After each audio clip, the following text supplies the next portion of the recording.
Egg masala curry ఎలా చేయాలో చూద్దామా?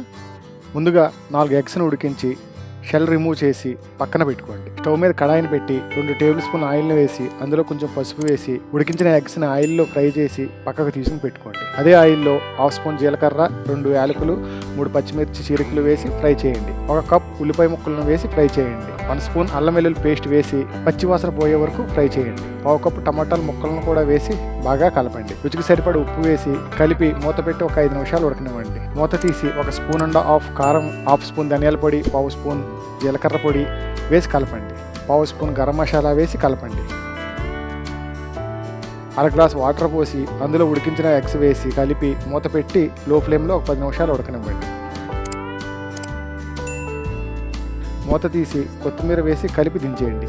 అంతే, ఎగ్ మసాలా కర్రీ రెడీ.